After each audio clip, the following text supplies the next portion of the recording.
And we are back, and we have the joy and the privilege of connecting with a musician we absolutely adore. Odyssey was one of my personal favorite albums of last year. Nubya Garcia. Did I say your name right? You did. Thank you for checking. Yeah. Hi, everyone. Thank you so much for having me on the show. And I'm really, really, really looking forward to the show. I was going to say next week, February the 12th. For some reason, I've got it in my head as it's kind of like a Valentine's Day show, even though it isn't. Oh, but I'm gonna look on it as a sort of Valentine's gift to myself, I think. I love that. It's a bit weird, but no, why is it weird? You must love yourself before you can love anyone else, right? Truth. So there you go. Facts. A Valentine's show it is. What kind of show are we going to be enjoying? Is it going to be focusing on Odyssey and the kind of vision that you have around it, or are you? Tell us in your own words. Yeah, so I'm going to be predominantly focusing on the album. Like, I feel really fortunate to be able to have the opportunity to tour it in the way that we're doing. Like, we've got a worldwide tour. It's super exciting, and I just want to let this music land. You know what I mean? I think we have a kind of habit to like run away from everything immediately and start on the next, or whatever. And I just want to play this music in its entirety, like as much as possible wherever we go. Will I be bringing in a couple old favorites? Yes, because, I've got, 50, 60 shows this year. Of course, I want to revisit something, and each set, if anyone's been to any of the shows anywhere before, each set is completely different. The music that I make is falls heavily on the tradition of through composition and improvisation in the jazz tradition and the idiom. And so we're going to be doing that. We're going to be celebrating that and bringing the music to you in a new way. So you might have heard the record, you might not have heard the record. All I can promise is that we're going to have a really beautiful, energetic, present, and thoughtful show. Will there be live strings? I wish, but no. I don't know if you know about the ins and outs of playing for a string section on the road, but I can tell you we don't have that money right now. Maybe in the future.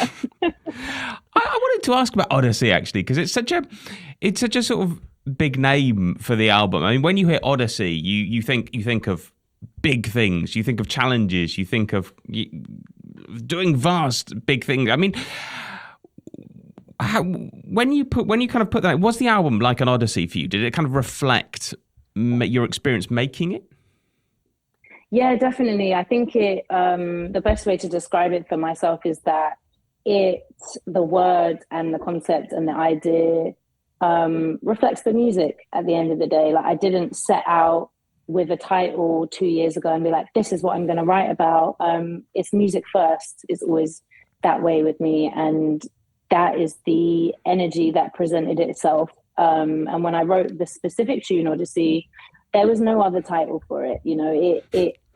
It called itself into being. Do you know what I mean? Like, there's so many twists and turns in the journey of that tune and the journey of the album. It encompasses so many different feelings, so many different emotions, so many different voyages and journeys. Like, it really feels to me like a cinematic entirety. And so that's why I kind of ended up calling it that. And it made me really start thinking about, the journey that we all live in our lives in many, many different ways, and each season of our lives as well. And kind of, I wanted to draw attention to that, to celebrate it, and also bring it to the forefront of the fact that, your journey is yours alone. You don't need to be as het up and as worried as we can sometimes get by looking at other people's paths and being like, oh, I wish I had that, or oh, when am I going to do that, or whatever. Like, I think it can be an interesting one to just really stay steadfast in your own journey and have your own vision, and you can be inspired by other people. And I think that's the beauty of, colleagues and peers and friends and family. But at the end of the day, no one knows your journey better than you. Well, there's Bell Hooks quote that you were inspired by while writing and recording the album, which is a quote I absolutely love. "The function of art is to do more than tell it like it is. It is to imagine what is possible." Yeah. Why was that quote so important for you? Because it takes you, I think it takes you out of your head. Do you know what I mean? And it takes you out of the intrinsic nature that we have these days of overthinking everything. And it really just allowed me to pour in as a creative and as an artist and celebrate that and kind of like get into the feeling and the touch of it all, rather than over analyzing or, you know, becoming super academic about it. It brought it back to the original for me, which was the doing, the feeling, the envisioning, over the analyzing, which I think I needed. So yeah, I'm a big fan of Bell Hooks, and I think that quote was just something that I kept coming back to, of like, you know, what am I feeling? What are we imagining? What are we describing here? So Odyssey, I absolutely love it. I would say it's a far more complex album than Source, which is an album I also love. But my experience with Odyssey, I remember the first time I put it on, we were in the car, and I thought, you know what, this is not an album I want to listen to for the first time, you know, passing by in a car with kind of rubbish sound and, you know, people making kind of noise. I need to go and kind of listen to this properly.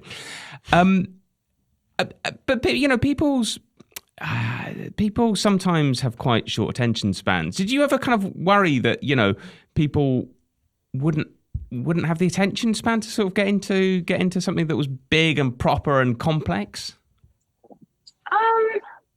Not really. Like, I think if I was making music for attention span, then I would make really different music, and that would kind of drift and leave what I want. You know, I grew up on listening to full albums. I haven't really fallen into the path of not doing that. And I don't think there's anything wrong with, like, however you listen to music is how you listen to music. However you arrive on this like vibe or journey of the music is up to you. And I think if I got too perplexed with who and how and where was it being listened to, it would affect the music, and that's not my sound. Like, do you know what I mean?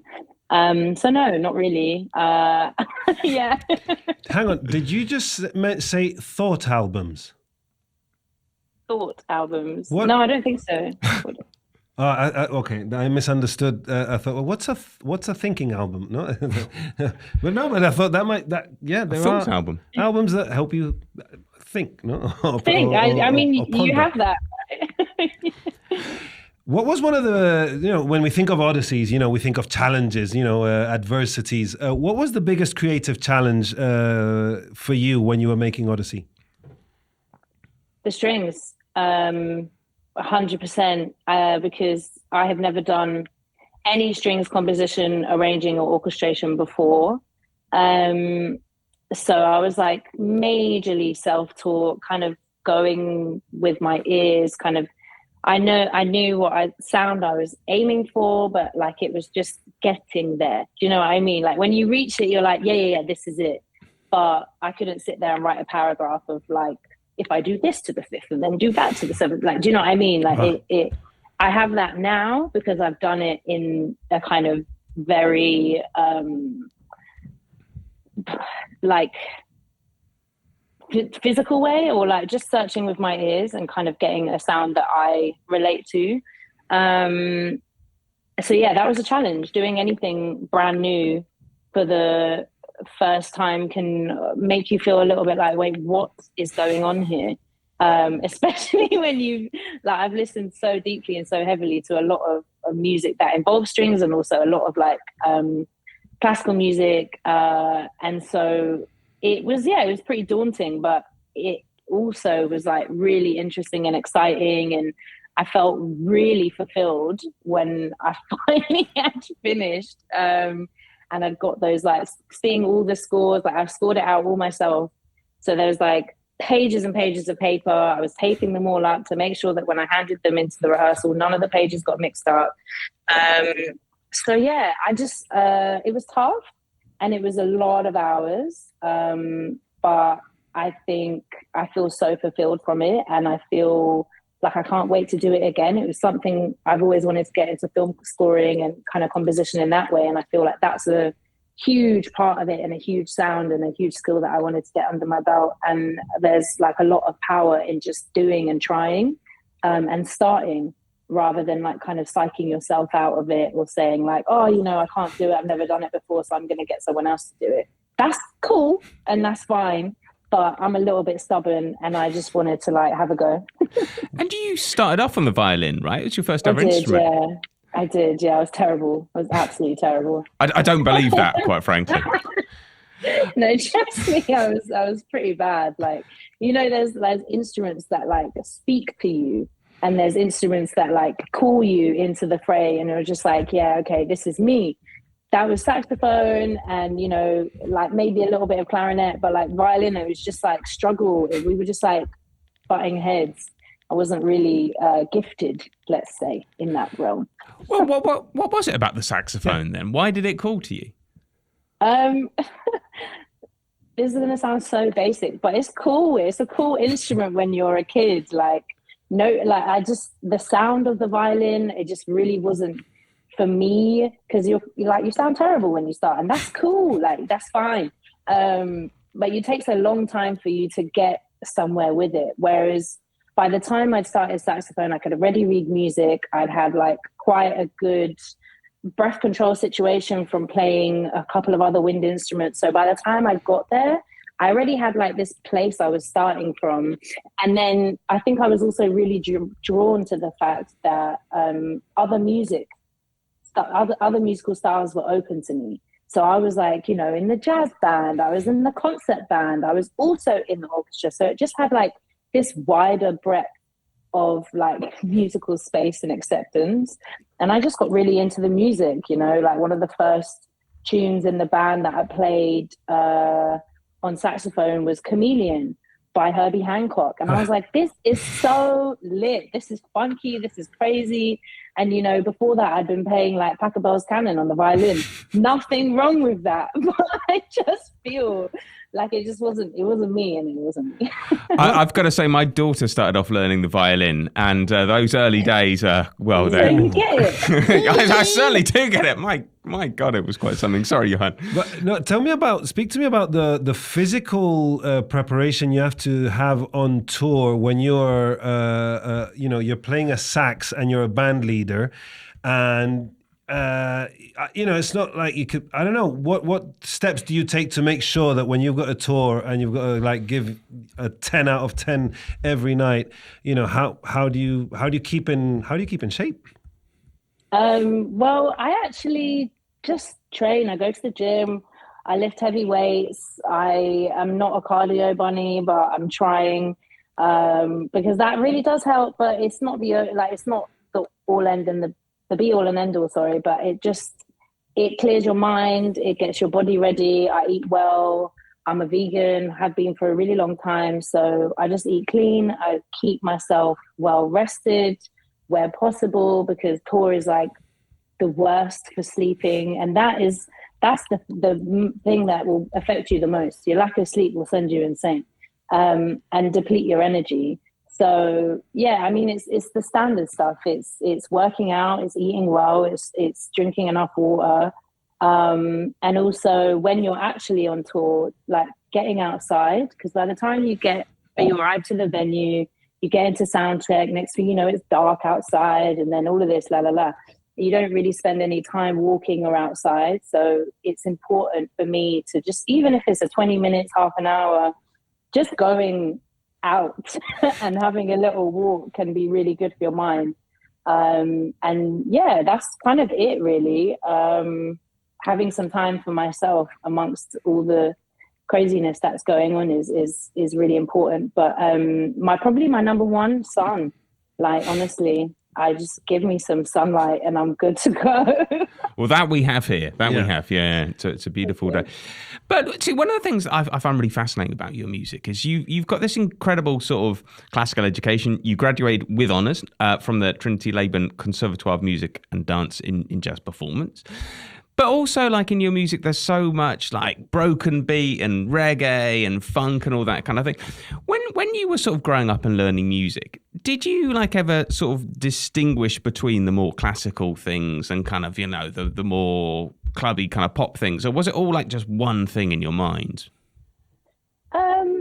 I think it was like one thing in my mind, but I also knew that they were all very different. Like I was aware that, you know, reggae wasn't on mainstream radio as much. I was aware that, you know, classical music was definitely not on mainstream radio, and so I knew that these areas that this music had like different pockets and the rest of that. But like in my world, they were all the same. They were all like, you know, if I'm looking at my CD rack and my tapes, like, what do I want to play? I could play anything.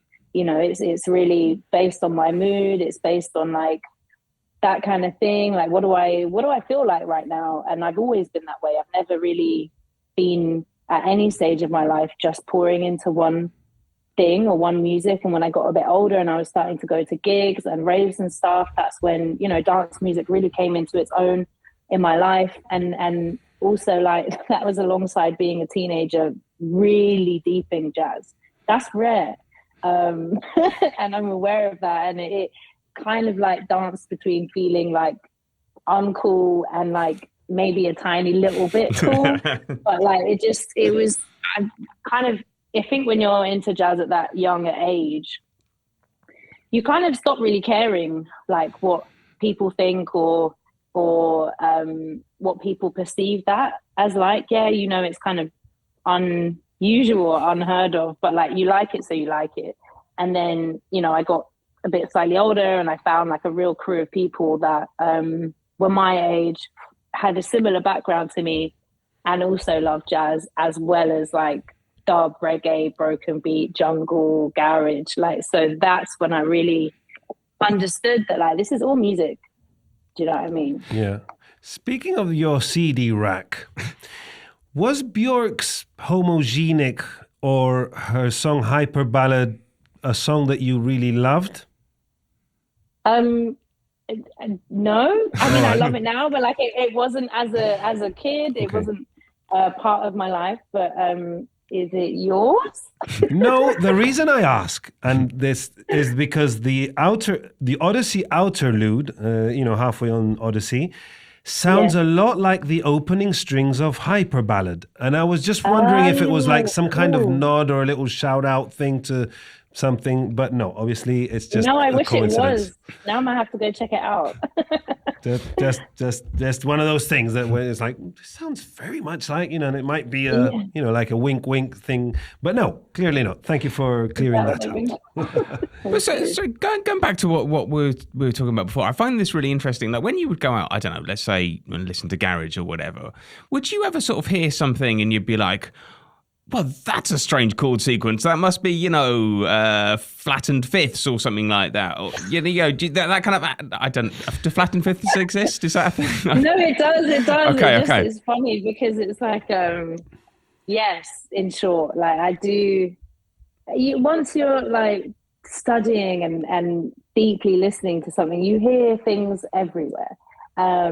So yeah, I'm an active listener in that way, and I think a lot of people are and don't know what they hear. But like, I think my it's all good. I think my side. Can you hear me? Yes, still? perfectly. We can actually hear you better now.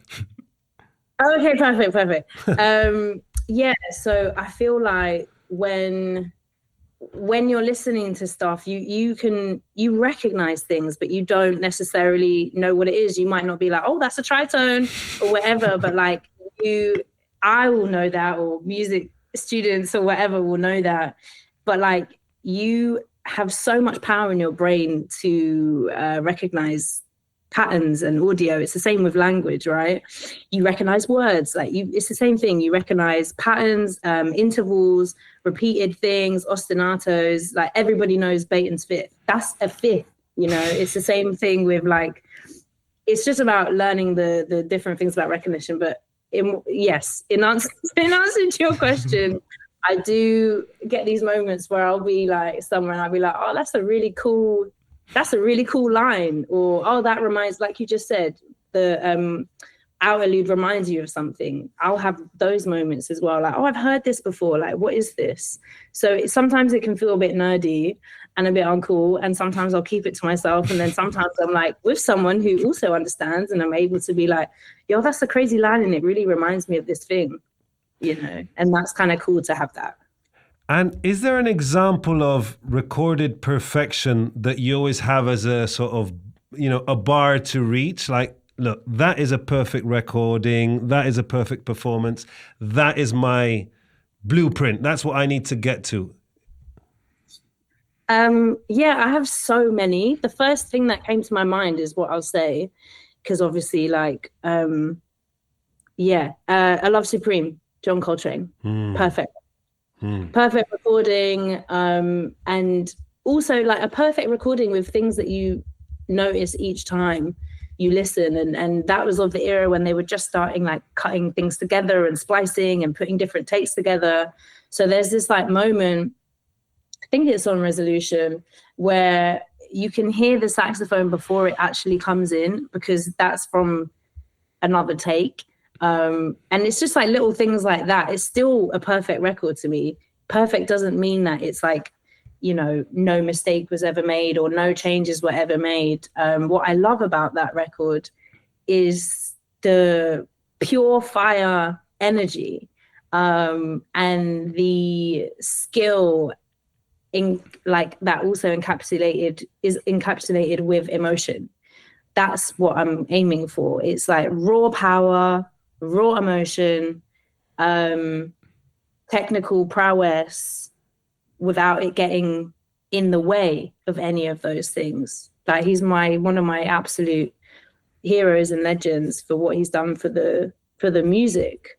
So yeah, that's one. I have a lot, but that's one big one. I was wondering, because we were talking the other day with a flamenco artist and we got on to Miles Davis' Sketches of Spain. And I was wondering, did you ever listen to sort of flamenco or kind of Spanish music when you were growing up and learning? Or studying music? No, I wish I had like kind of been exposed. But no, the most kind of Latin music that I'd come into was like Latin jazz, definitely. And there was oh my goodness me, I'm so sorry, my bell is just going off. Is that your doorbell, or you've got another interview queued up? Well, we can go and get it. We'll wait. We'll wait. We can go attend your whoever. It might be a delivery. It might be someone dropping in unannounced. What? No, what were you going to say? I've become a grown man. I hate unannounced visits and unannounced calls. It's like, why are people calling me at lunchtime when I'm having my lunch? You live in the wrong country then, I know. You need to go and live in Germany. Apparently in Germany, that is absolutely not done. Totally frowned upon. Or Switzerland, upon. We did not make this appointment. How dare you ring my doorbell, even if it's like your relative. I'm sorry. No, you'll laugh at what it was. It was the records for the tour. For the merch, to take on the merch table. Important delivery, very important delivery. Yes. Yeah, thank you for allowing me to get that, because that would have been really annoying to get afterwards. Talking of merch, I only read this the other day, but Odyssey you could buy with a bespoke incense, right? Oh. Yes, I made a bespoke incense, which was really cool, very different. But yeah, basically, what's in it? So what's in it? I did like what ingredients? Samples to get to the right thing that would support the like music. But patchouli, there's sandalwood, there's hoe wood, which is something that I'd never really heard of before. And yeah, basically, I was just like thinking, do you know what? Like, artists to fans and supporters, you get the record, like that's from me to you, but you're paying for that, and like, you know, you pay for the live gig, but you don't really get another opportunity to just like, I wanted to give thanks basically to supporters who had been with me from time or are brand new, and just be able to be like, this is no extra charge. I just want this to just be a big thank you. And I want you to understand what it's like when I step into my studio. I always burn incense at the beginning of a writing session because it sets the scene for me. You know, it sets an intention. There's a lot of power in smell and aroma and aromatherapy. Yeah. And so, yeah, that's why I decided to do it. And I put it with like the special edition of the vinyl. And then people have been so supportive over it. And so like, we want it, blah, blah, blah. And we thank, like, yeah. So I've made some more and I'm going to be bringing them on tour with me. Sweet. Yeah. Do you light up a few incense at the actual venue where you're playing so that the audience is also treated to a bit of the aroma? Yeah, I do. And because we were... all of last year, actually, since we had the incense, I had a few more and I was bringing them to shows, and I'd give out a couple packets at the end of every show, because it's kind of nice when you're at a show and you're just like, oh my God, it's kind of like throwing a t-shirt into the crowd. Yeah, or the drumstick. Yeah, exactly. And I was just like, actually, you know, a few people have said like, oh, we want to kind of, where can I buy it? And I didn't have it for sale. And so I was like, okay, I'll bring some to the gigs and see what happens. So yeah. What's your favorite cooking smell? You know, when you walk into someone's house or up the stairs to your flat and someone's cooking. Two things come to mind. One is like just garlic and onion as your base, because it's just so good. And then the second one is actually cumin. I feel like it's such a deep flavor seasoning. There's like a lot of depth to it. You find it in so many dishes. Yeah. It's heavily popular in the Caribbean and kind of that cuisine. So yeah, you know what it is like immediately. Like sometimes when I come home and someone's like making something, I'm like, I can smell it. That's cumin. And it's good. I like it. Yeah. It's true. I've been making lots of my own sort of curries and spices lately, or even I was making some kind of adobo for a Mexican kind of taco recipe, and it's like cumin is in everything, in every kind of global cuisine. Good call. Yeah. To take things back to jazz, if I may. Sorry. So here, like, you know, here in Spain, in Barcelona, we always hear very much about like London jazz, you know, for, you know, since, I don't know, 2017, 18, it was like, why do you think there's so much kind of talent this explosion out there? Yeah, I mean, and was it this explosion? Was it just kind of always there and people kind of weren't paying enough attention?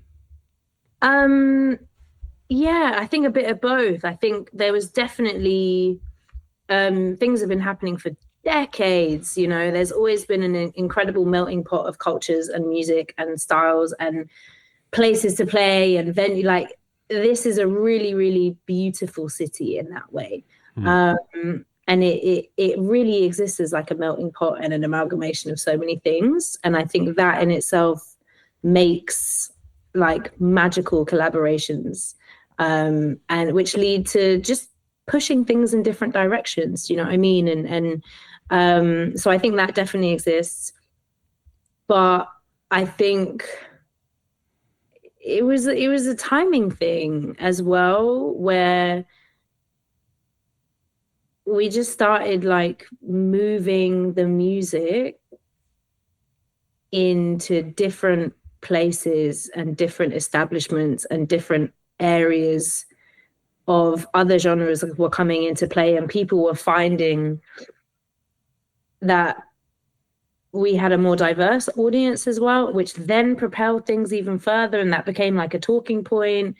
You know, there were lots of us who were bringing in inspirations from our upbringing, Also from kind of like dance music culture that we'd grown up within in this country. Like it was just so many things happening at once. And I think I'm really grateful for the fact that we were able to push what we were doing globally. Like if you'd have told me at 17, like the ceiling was like here for me. And that was like, you know, maybe getting a gig at Ronnie Scott's. Because they didn't want to book us, you know. Like, it's just the truth. And now they do, and now we have like beautiful things are going on, and it's a real testament to you know, these established venues and established I don't want to say it's not gatekeeping, but like the kind of let's say the wardens of the culture, you know, the people who have the pages in the newspapers, the columns, the who's writing about us. Everyone is involved in pushing music areas like and genres forward. And yeah, I just think we were like a young generation of like, go, let's do this. Like, why don't we do this? Who's saying no? Okay, how do we get around that? And that's a real kind of younger generational, it happens in each generation. I feel like each generation has this young fight of, oh, you said no? Okay, well, let me show you, let's how we do this. And people got quite excited because there were young people in the audience and people were dancing, and jazz has always been this thing that, I retract. And it's not always been elitist, but it has grown into an elitist space in some realms for various reasons, and we don't have time to dive into the history, but like I think it was exciting to experience diversity coming back in age, gender, and you know, socioeconomic standing, you know, like it was a real melting pot. Like I know people throw that word around, but some of the gigs and some of these grassroots organizations and venues were pushing and have been pushing for a long time, and them giving us a platform to do what we do is how we got here. I have to sorry, have fun with this one, but I have to say Odyssey was one of the few spiritual jazz, if you want to call it that way, albums that came out last year that did not feature a guest spot from Andre 3000 playing the flute. Johan. No, but I mean, because obviously, who doesn't love Andre 3000? What did you make of the fact when you found out in amongst your friends, and when all of a sudden Andre 3000, who's one of the greatest stars in American hip hop, etc., was focusing so much of his artistic dedication to learning a wind instrument? You know, how did you take it, and what do you think of it? I thought it was like just amazing, and that watching their whole thing play out has been really interesting and really exciting, because we don't really recognize how important it is for mainstream and very, very popular artists to shine a light on, you know, more underground things. So we've got Kendrick, who did it with To Pimp a Butterfly, and in a very different way, but of a similar energy, you have someone who is very firmly popular in another genre, who then does a whole left and is like, well, I'm doing this now. And I just was watching the play out of you know, people all over the internet being like, wow, yeah, Andre really did this album. I'm really into this music. I found this from it. And then I found this from it, and la, la, la, la, la. And people were listening to his interviews and getting recommendations for other albums that he's been into. And that was amazing to witness. And a whole heap of new people have come to the genre. And it's also, you know, it goes to show the power in playing a wind instrument, in really tapping into your breath, and that kind of, it's a different focus. It's a different focus for every single instrument. And yeah, I kind of love it. I'm like, yeah, man, let's go. Let's get more people into the music and connecting to it. That's what this is at the end of the day. You seem to have very broad musical tastes. and you have you kind of bring them all together. Are there any sort of like genres of music like, no, there's no, I'm never going to kind of touch that. Like you can take your black metal and I'm not going there. Do you know what? Probably. I'm trying to think of one now. I feel like you need to throw some at me because I'm kind of into, you said metal, like I'm very into it. Like the right things can hit at the right time. I didn't come up on metal and no one around me did, but it hits, man. It hits. The melodies, the power, the rhythm, the energy at those gigs. Like I love the community surrounding different genres. So in my head, I can't think of anything that I'm like a firm no. I think there are firm no's for now, but I also think that could change.